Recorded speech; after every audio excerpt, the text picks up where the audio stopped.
오늘은 에베소서 4장의 말씀을 갖고 성도로 부름받아 교회가 되다, 성도로 부름받아 교회가 되다, 이런 제목으로 함께 하나님 말씀을 나누도록 하겠습니다. 우리는 지금 사도 바울이 에베소에 세워져 있는 에베소 교회를 향해서 쓴 편지를 함께 나누고 있습니다. 지금껏 1장부터 3장의 말씀을 통해서 성도가 된다는 것과 또 교회의 구성원이 된다는 것에 말하자면 좀 신학적인 의미를 사도 바울은 우리에게 설명해 주었습니다. 이 땅에 한 명의 생명으로 태어난 한 사람이 예수님을 나의 그리스도로 받아들이는 순간 그는 새로운 존재가 됩니다. 이를 두고 소위 새로워진 개인이 되었다라고 말하는데 그것이 바로 성도라고 하는 정체성을 갖게 된 것입니다.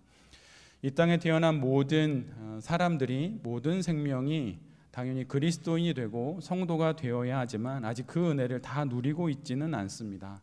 그러나 우리는 지금 그 은혜를 누리고 있지요. 그런데 바로 이렇게 새로워진 개인, 그 이전에 나와 다른 전혀 새로워진 개인이 된 것을 성도라고 말합니다.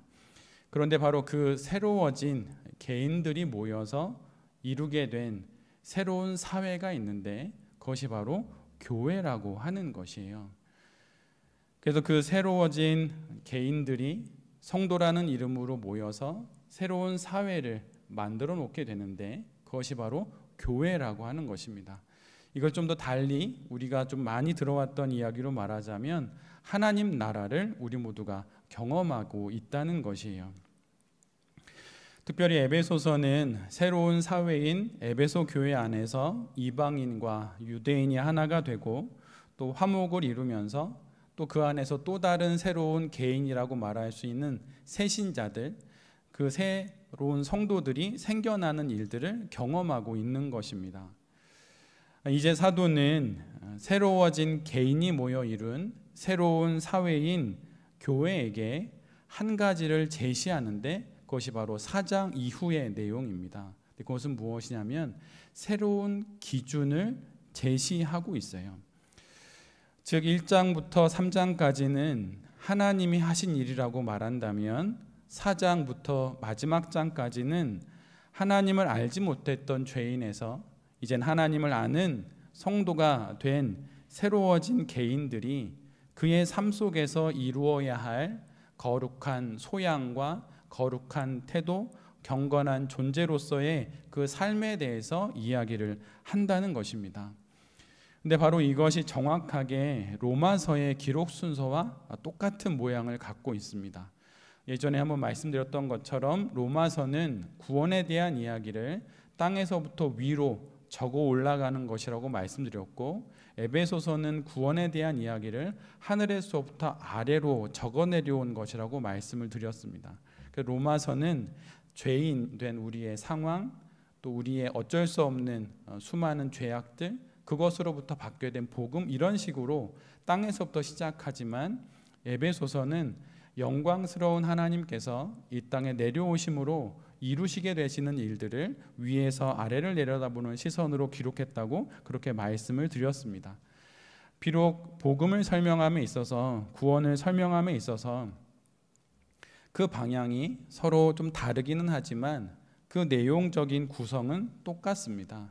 그래서 앞부분에서는 교리를 좀 설명하고 뒷부분에서는 그 교리에 부합하는 삶의 교훈들과 실천들을 다루고 있습니다.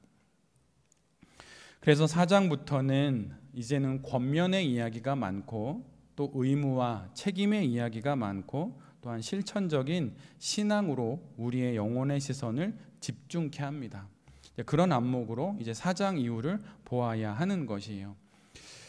그 내용은 그런데 이렇게 시작이 됩니다. 오늘 본문 1절을 보면 그러므로 주님 안에서 갇힌 몸이 된 내가 여러분에게 권합니다. 여기서 말하는 그러므로는 앞에 1장부터 3장까지의 모든 내용을 봤습니다. 즉 모든 논리와 이론을 알았으니 그러므로 이제 이렇게 살아내야 합니다 라고 하는 것을 사도 바울이 말하고 있는 것이에요. 그런데 사도 바울이 가장 먼저 전하는 실천적인 신앙에 관한 권면은 부르심을 받았으니 그 부르심에 합당하게 살아가야 합니다라고 말합니다. 이것이 가장 첫 번째 구원받은 모든 성도들이 가져야 할 실천적인 신앙의 과제라고 하는 것이에요. 부르심을 받았으니 그 부르심에 합당하게 살아가야 합니다. 그런데 여기서 우리 모두가 주목해야 하는 것은 부르심을 받기 위해가 아니라 부르심을 받았기 때문에 그렇게 살아가야 합니다라고 하는 말씀입니다. 예수 그리스도의 십자가로 인해 거룩한 성도로 부르심을 받은 것이 먼저입니다. 부르심이 먼저이고 그 부르심에 걸맞는 삶은 그 다음이라고 하는 것이에요. 그러기에 모든 성도의 삶의 자리는 부르심 그 뒤에 있는 것입니다. 부르심을 받기 위해 그 부르심에 걸맞게 사는 것이 아니고 부르심을 받았기 때문에 그 부르심에 적합하게 삶을 살아내는 것입니다. 이 부분에 있어서 우리가 매우 집중할 필요가 있어요. 우리가 성화의 과정에서 하게 되는 모든 거룩한 모든 일들은 부르심을 받았기 때문에 그 일을 하는 것입니다. 구원을 받았으니 구원받은 자답게 살아가는 것이에요. 신자가 되고 또 성도가 되어서 우리가 살아내는 삶의 모든 것들은 자격 취득을 위한 것이 아니라 이미 얻은 자격에 부합하기 위한 것입니다. 이것이 바로 구원 이후에 성화의 삶에 대한 정확한 정의라고 하는 것입니다. 그래서 여러분이 또 우리 모두가 만약 거룩을 위해서 만약 금식을 하거나 거룩한 삶을 위해서 말씀 묵상을 하고 기도를 한다 하면 그것은 구원을 받기 위함이 아니라 구원을 받았기 때문에 구원받은 삶에 어울리도록 우리가 그 삶에 그것을 하게 되는 것입니다. 성화는 구원 이후에 있는 것이에요. 또한 구원 이후에 있지만 반드시 있어야 하는 것입니다. 구원 그 다음이 거룩한 삶이고 반드시 그 거룩한 삶이 있어야 한다는 것이에요. 구원은 받았는데 구원에 합당한 거룩한 삶을 향한 그런 걸맞는 삶을 향한 열심이 없다면 그것은 반드시 우리가 고쳐야 하는 삶의 모양입니다. 우리의 성화의 부족으로 인해서 자격이 취소되거나 변경되지 않습니다. 그 이유는 그 자격을 우리의 노력으로 획득한 것이 아니라 하나님께서 우리에게 그 자격을 주셨기 때문이에요. 지금 파리에서는 올림픽이 열리고 있습니다. 지금까지 참여했던 올림픽 중에 가장 적은 선수단이 참여했다고 말들이 많더라고요. 그런데 예를 들면 그곳에 국가대표 선수로 우리가 선발이 된 것입니다. 그러니까 예를 들면 내년에 있을 파리 올림픽에 참여할 국가대표 선수로 우리가 선발된 것이에요. 이미 뽑힌 것이죠. 그렇다면 이제 우리에게 남은 것은 무엇입니까? 바로 파리 올림픽에서 좋은 성적을 거두기 위해 국가대표 선수에 걸맞는 실력을 쌓는 것입니다. 그래서 태능 선수촌에 들어가서 그 힘든 훈련을 하게 되는 것이죠. 그것이 바로 모든 성도들의 바로 영적인 또 신앙적인 자리라고 하는 것이에요. 훈련이 필요하고 노력이 필요하고 열심이 필요한 것은 우리가 국가대표 선수가 돼서 선수촌에 입소한 사람이기 때문입니다. 그래서 우리에게 말씀 묵상에 대한 열심이 필요한 것이에요. 그거 안 한다고 구원이 취소되는 게 아닙니다. 기도 안 한다고 구원이 취소되는 게 아니에요. 그런데 국가대표 자격은 있고 태극마크가 달려 있는데 실력이 모자란 것이에요. 근데 그 모자란 실력을 보고 그냥 대표로 뽑혔으니까 됐어 이렇게 하는 것이 아니라 국가대표답게 뭔가 한번 나가서 동메달이라도 따보겠다는 그런 마음으로 열심을 내고 또한 훈련을 받고 노력을 하는 것이죠. 훈련으로 신앙이 완성되는 것은 결코 아닙니다. 그러나 우리 모두가 기억해야 하는 것은 훈련 없는 신앙은 없다는 것이에요. 왜냐하면 신앙에는 성화라고 하는 과정이 언제나 뒤따르기 때문입니다. 그래서 마치 두 손에 어떤 물병을 받았다고 치면 그 물병에 물을 채우듯이 그렇게 우리에게 주어진 성도라는 자격에 이에 어울리는 삶을 채워가는 것입니다.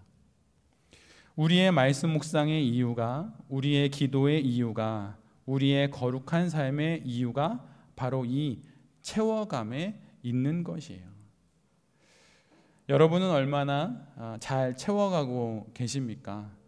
만약에 구원은 받았지만 또 구원의 물병은 손에 들고 있지만 만약에 채워져 있는 것이 적다면 여러분 그것을 좀 채워갈 필요가 있습니다. 그리고 이렇게 실력이 쌓여가면 쌓여갈수록 신앙생활도 매우 유익하고 또한 재미있다는 것을 알게 될 것이에요. 신앙생활이 되게 힘들고 또 신앙인생을 살아가는 것이 그저 그런 물에 물 탄 듯 또 술에 술 탄 듯 그런 건 우리 안에 영혼의 물병에 우리가 채워야 할 이런 노력과 열심들이 없기 때문입니다. 여러분 공부도 누가 더 잘하나요? 공부를 못하는 애들은 계속 공부를 못할 가능성이 많습니다. 근데 누가 공부를 잘하나요? 공부를 잘하고 또 성과를 내본 아이들이 공부를 더 잘하게 돼요. 왜냐하면 성공의 맛을 보았기 때문이에요. 그런데 이 시대의 많은 그리스도인들은 신앙의 성공의 맛을 잘 못 본 것 같아요. 내 맛을 볼 필요가 있어요. 예를 들면 6개월이라도 1년이라도 내가 안 빠지고 말씀 묵상을 해보겠다. 그리고 말씀 묵상 1년 쭉 한번 해보십시오. 그러면 말씀 묵상의 맛을 알게 됩니다.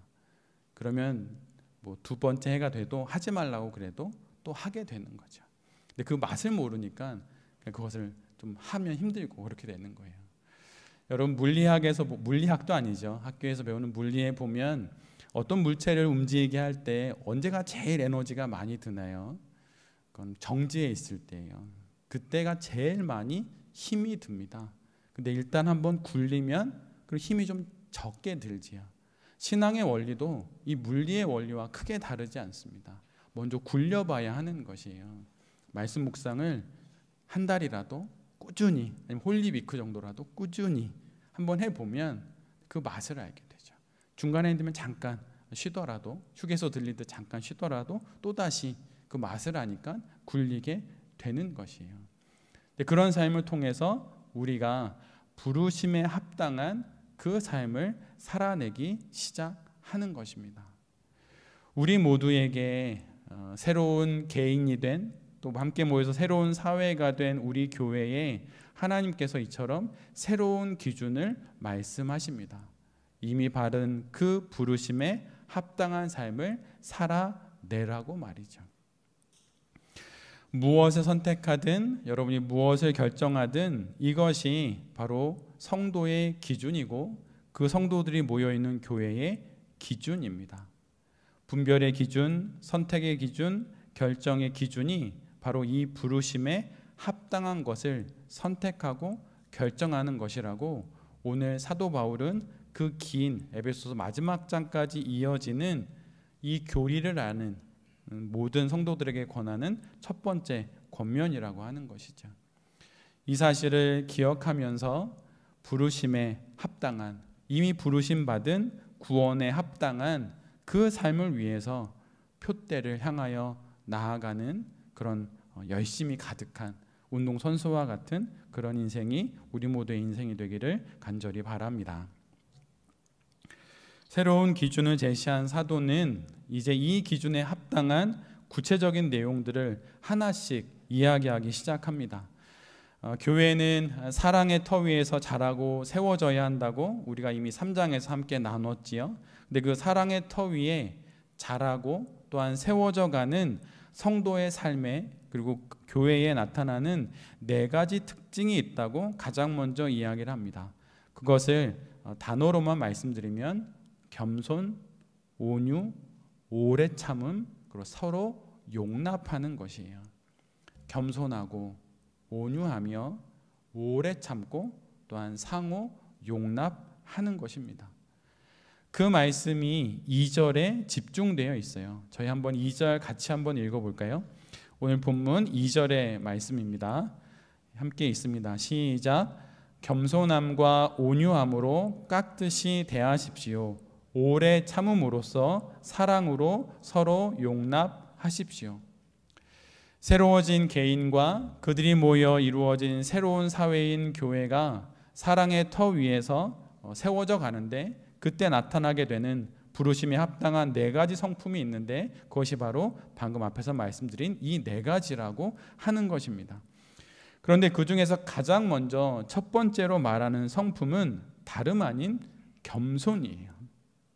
능력 아닙니다. 말씀에 대한 탁월함 아닙니다. 지적이고 영적인 것을 보는 대단한 영혼의 눈이 아닙니다. 겸손, 바로 그것이 부르심에 합당한 첫 번째 성품이라고 하는 것을 여러분 반드시 기억하십시오. 사실 겸손은 현대사회에서는 매우 좋은 성품이고 인격적인 요소로 생각을 합니다. 그런데 2000년 전 당시 고대 사회에서는 사실은 그 반대였어요. 말하자면 저 사람 겸손한 사람이야, 만약 이렇게 말하면 뭔가 부정적인 의미인 것입니다. 고대 사회에서 겸손은 사실은 되게 무시받는 성품이었어요.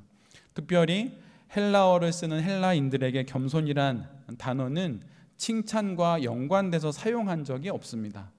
그 대신 그들에게 있어 겸손이라는 단어는 이런 의미를 가지고 있어요. 비굴하고 주눅들고 굴욕적이고 추정적인 모습, 그것이 바로 2000년 전 헬라 사람들이 가지고 있던 겸손의 의미였어요. 근데 여러분 생각해 보십시오. 비굴하고 굴욕적이고 추정적인 그런 태도를 누가 보입니까? 바로 주인 앞에 서 있는 종의 모습이죠. 그래서 고대 사회의 겸손은 종의 굽신거리는 그 복종과 같은 의미였어요. 그래서 겸손을 좋은 성품으로, 좋은 인격적인 요소로 결코 여기지 않았습니다. 그런데 그런 사회적인 배경 가운데 사도 바울이 새로워진 개인이 모여 이루게 된 새로운 사회인 교회를 향해, 성도를 향해 새로운 기준, 부르심에 합당한 삶을 이야기하면서 가장 먼저 이야기하는 것이 바로 종의 굽신거리는 그 겸손, 그 단어를 말했다는 것이에요. 많은 사람들이 이 이야기를 듣고 매우 거북했을 것입니다. 왜냐하면 이 시대도 겸손을 굽신거리는, 추종하는 그러한 성품으로 생각하는 사람들이 있기 때문이에요. 그런데 사실은 여기에는 역사적인 내용이 있습니다. 겸손을 매우 좋은 신앙의 성품으로 여기게 된 계기가 있고, 고대 사회를 완전히 뒤집어서 겸손이 가장 깊고도 깊은 한 사람의 인격의 요소라고 하는 것을 알게 된 사건이 있는데, 그것이 바로 이 땅에 예수 그리스도의 성육신이었어요. 이 땅에 오신 예수 그리스도께서 저 위에서 이 땅으로 내려오셔서 스스로 이 땅에서 삶을 살아내시게 되는데, 그 삶에서 드러나게 된 그분의 삶을 대표하는 그 성품이 바로 겸손이라고 하는 것입니다. 스스로 겸손하심으로 인해서 겸손에 대한 이 세상의 사람들의 이해가 뒤바뀌게 된 것이에요. 복음서를 보면 예수님의 십자가의 순환에 관련된 예고를 예수님께서 몇 번 하십니다. 근데 그 마지막 순환 예고의 말씀에서 예수님은 영광의 날에 예수님의 왼쪽과 오른쪽의 자리를 요구하는 야고보와 요한에게, 그리고 그들을 시기하는 제자들을 향하여서 다음과 같은 말씀을 하십니다. 마가복음 10장 43절로 45절까지의 말씀인데요, 제가 읽어드릴 테니 한번 이런 배경 속에서 잘 한번 들어보십시오. 그러나 너희끼리는 그렇게 해서는 안 된다. 너희 가운데서 누구든지 위대하고자 하는 사람은 너희를 섬기는 사람이 되어야 하고, 너희 가운데서 누구든지 으뜸이 되고자 하는 사람은 모든 사람의 종이 되어야 한다. 인자는 섬김을 받으러 온 것이 아니라 섬기러 왔으며 많은 사람을 구원하기 위하여 치를 몸값으로 자기 목숨을 내주러 왔다. 한 사람의 위대함은 그의 탁월한 능력에 있는 것이 아니고 그의 섬김에 있습니다. 어떤 한 사람의 뛰어남과 으뜸됨은 그가 모든 이들의 종이 되는 것에 있는 것이에요. 그리고 가장 중요하게 말씀하시는 예수님의 말씀은 인자는, 예수님은 섬김을 받으러 온 것이 아니다. 나는 섬기러 왔고 많은 사람을 구원하기 위하여서 치를 몸값으로 나의 목숨을 주러 왔다. 이렇게 말씀하십니다. 예수님이 보이신 바로 이 삶과 십자가의 그 사건으로 말미암아 고대 사회가 가지고 있던 겸손에 대한 모든 생각들이 완전히 뒤바뀌게 된 것이에요. 예수님의 말씀과 십자가에서의 죽으심과 부활, 그분의 승천으로 인해 겸손에 대한 사람들의 인식이 완전히 뒤바뀐 것입니다. 만약 그가 예수 그리스도를 믿고 예수님을 따르는 거룩한 성도라고 한다면 그에게 있어서 가장 먼저 드러나야 하는 것은 탁월한 능력이 아니고 대단한 언변도 아니고 영적인 세계를 바라보는 그러한 신비한 경험과 체험도 아니고 오직 겸손이라고 하는 것이에요. 그래서 모든 새로워진 개인인 성도를 향하여서 사도 바울이 부르심에 합당한 첫 열매로 겸손을 이야기하는 것입니다. 신앙은 바로 예수 그리스도 그분의 이 겸손의 길을 따라가는 것이에요. 초대교회 성도들을 가리켜서 그 길을 걸어가는 사람들이라고 세상 사람들이 불렀습니다. 성도를 보면 그는 그 길을 걸어가는 사람이지 이렇게 불렀다는 것이에요. 근데 그 길에서 모든 사람들이 먼저 발견하게 되는 것이 바로 겸손이라고 하는 것입니다. 그러기에 여러분, 능력을 구하지 마십시오. 탁월한 실력을 구하지 마십시오. 위대하기를 구하지 마십시오. 으뜸되기를 구하지 마십시오. 가장 먼저 겸손하기를 구하십시오. 하나님께서 우리를 성도로 부르심의 이유는 예수 그리스도처럼 겸손의 삶을 살게 하시기 위함입니다. 이것이 우리의 첫 번째 특징이 되고 우리의 첫 번째 성도의 성품이 되어야 하는 것이에요. 그래서 성경이 말하는 겸손은 윤리적이거나 도덕적인 소양과 성품으로 제시되는 것이 아니라 예수 그리스도를 통해 전해진, 십자가를 통해 전해진 바로 두드러진 하늘의 성품이 되는 것입니다. 특별히 오늘 본문에서 사용된 겸손에 해당되는 헬라어는 예수님께서 자신을 비워서 종이 되셨던 그 겸손을 정확하게 뜻하고 있어요. 그래서 성경이 말하는 겸손은 일부러 자세를 낮추거나 조용하게 말하거나 내적으로 무력한 정서를 갖는 것이 결코 아닙니다.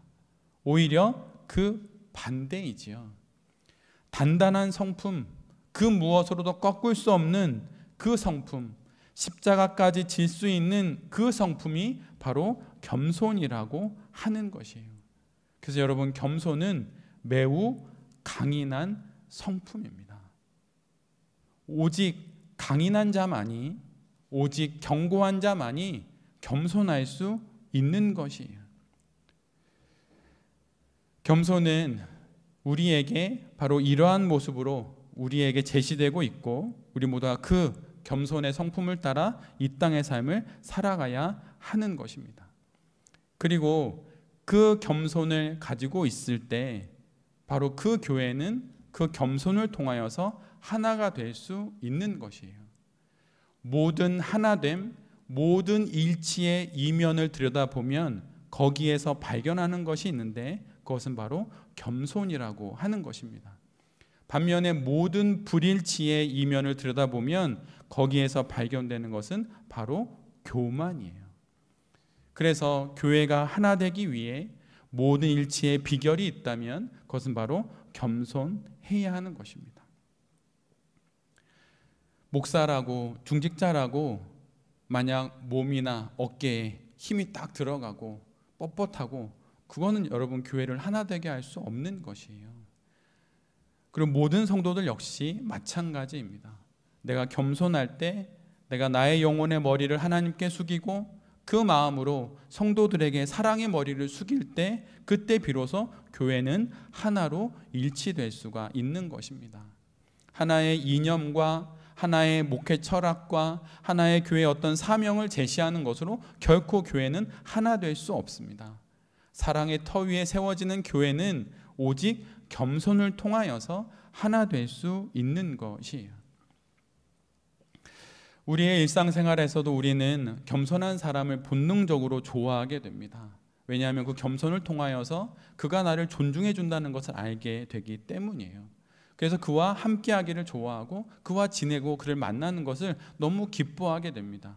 반면에 우리가 본능적으로 또한 즉각적으로 싫어하게 되는 사람은 잘난 체하면서 그 잘난 체함을 통하여서 나를 하찮은 존재로 취급하는 듯한 느낌을 풍기는 사람이죠.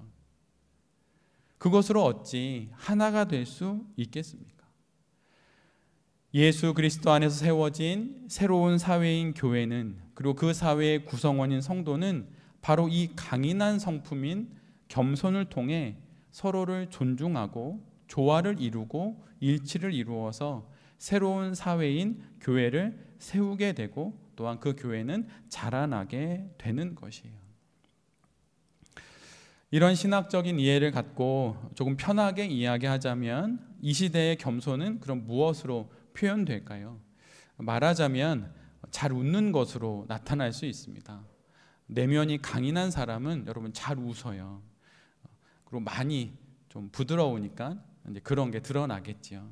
마음의 장벽을 낮추고 미소를 짓는 것으로 드러나게 되어 있습니다. 그리고 먼저 인사를 하는 것으로 드러나지요.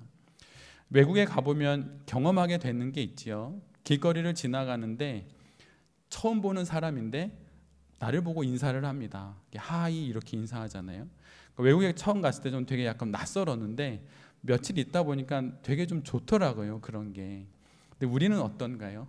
한국 사회가 나쁘다는 걸 말하는 게 아닙니다. 그게 아니라 한 단면인데 엘리베이터 타면 인사 잘 안 하지요. 엘리베이터 타면 양쪽 거울을 보거나 모니터를 쳐다봅니다. 계속 보지요. 근데 그러지 말고 먼저 인사를 하는 것도 좋을 것 같아요. 근데 그것이 강인한 내면을 가지고 있다는 증거가 되기 때문이에요. 교회에 오시면 물론 우리가 맡은 사역들이 있지요. 우린 다 맡은 일이 있는데 교회에 오시면 그거보다는 먼저 교회에 온 성도들과 여러분 인사를 나누십시오. 그게 좋은 거예요. 그게 교회가 가져야 할 첫 번째 겸손의 그 성품의 증거입니다. 인사 나누세요. 웃으면서. 또 우리 청소년 아이들도 소리내서 교회에 있는 우리 어른들과 인사를 나누세요. 안녕하세요. 이렇게 소리내서 인사만 잘해도 여러분 성공할 수 있습니다. 인사만 잘해도 기회가 와요. 가끔 청년분들이 저에게 물을 때가 있어요. 어떻게 하면 사회에서 성공할 수 있냐고. 근데 여러분 자세히 들여다보면 사회의 성공의 기회는 누가 주나요? 대부분 윗사람이 줍니다. 윗사람이 아랫사람에게 기회를 줘요.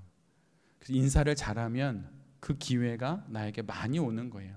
일반 은총의 측면에서도 인사를 잘하는 사람이 하나님의 은총을 더 많이 받을 수 있어요. 기회는 위에서 오는 겁니다. 바로 내 위에 있는 사람에게서. 그러니까 어떻게 좋은 관계를 맺을까요? 인사를 잘하는 거예요. 사업을 하든 직장 생활을 하든 인사 하나 잘하는 것으로도 여러분 성공할 수 있습니다. 그런데 바로 그 인사가 이 시대에 강인한 성품인 겸손을 가지고 있는 사람의 특징이 될 수 있다는 것이에요. 그리고 누가 겸손할 수 있나요? 강인한 성품, 즉 자신을 존중하는 사람이 타인을 존중함으로 겸손할 수 있어요. 내 이웃을 사랑해라 이렇게 말씀하지 않았습니다. 내 이웃을 내 몸과 같이 사랑해라 이렇게 말씀하셨죠. 그래서 자신의 인생을 또 자신의 삶을 사랑하지 않고 또 다른 누구를 사랑할 수는 없는 것이에요. 그래서 예전에도 한번 말씀드렸는데 여러분 자존감을 갖는 게 성도에게 있어 매우 중요합니다.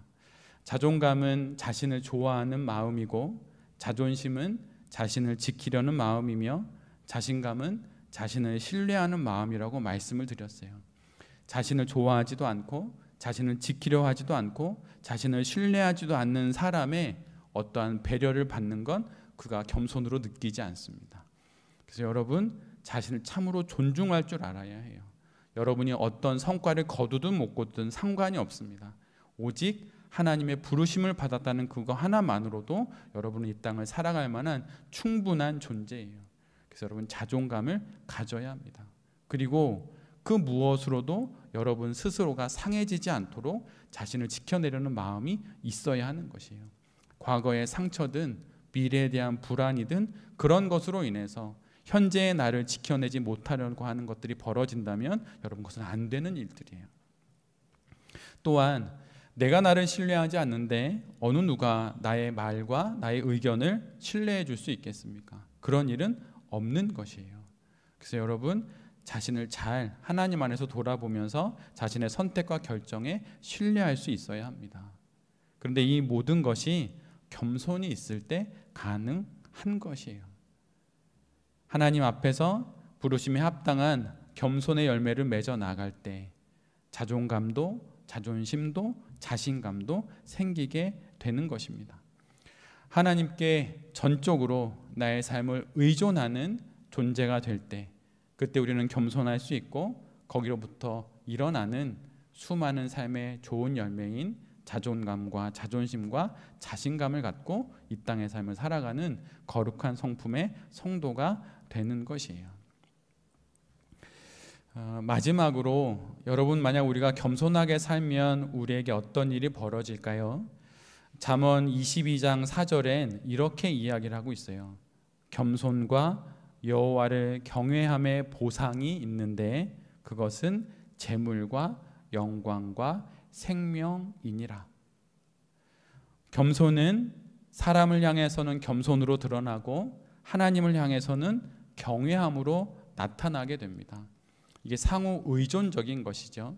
그런데 바로 이런 겸손과 경외에 보상이 있는데 그것은 바로 재물과 영광과 생명이라고 하는 것이에요. 창조주이신 하나님 앞에서 자신의 피조물됨을 아는 것이 경외이며, 이러한 마음으로 사람과 세상을 향해 우리가 드러나게 되는 것이 겸손이지요. 그런 자세와 태도로 인생을 살아갈 때 하나님께서 재물을 주신다는 것이에요. 그리고 내가 감당할 만한 재산을 하나님께서 주시니 그 내 그릇에 맞는 재물을 받게 되니 당연히 그 그릇에 맞는 명예도 따라오게 되는 것이죠. 그리고 그 그릇에 맞게 인생을 살아가니 과욕을 부리지 않으니 영육의 생명도 유지하게 되는 것입니다. 오늘 성경은 우리에게 바로 이 겸손의 놀라운 비밀을 말해주고 있어요. 부르심에 합당한 그 삶이란 되게 어렵고 힘든 것이 아닙니다. 하나님의 뜻을 따르는 것은 결코 어렵지 않아요. 복잡하게 되는 것은 다 우리들 때문입니다. 다양한 다른 방법을 찾고 다른 길을 찾고 그러다 보니 괜히 상황은 복잡해지고 부르심에 합당한 그 삶이 무엇인지 잘 모르게 되는 것이죠. 그러나 성경은 오늘 우리에게 정확하게 이야기합니다. 부르심에 합당한 첫 열매, 그것은 겸손이라고 말이에요. 세상과 사람들을 향해 겸손의 마음을 갖고 하나님을 향해서는 경외의 마음을 갖고 살아가는 것, 그것을 통해서 우리가 우리의 신앙 인생을 살아갈 수 있다고 성경은 우리에게 말해주고 있습니다. 한 주, 또 무더운 한 주간을 우리 모두가 살아가게 될 것입니다. 그럴 때 그 삶 속에서 새롭게 제시된 부르심에 합당한 그 삶이라고 하는 기준을 따라서 겸손한 사람이 되어 하나님이 예비하신 그 축복인 재물도 또 생명도 영광도 누리면서 살아가게 되는 여기 계신 모든 성도님들과 또 이 말씀을 전하는 제 자신이 될 수 있기를 간절히 기도드립니다. 아멘.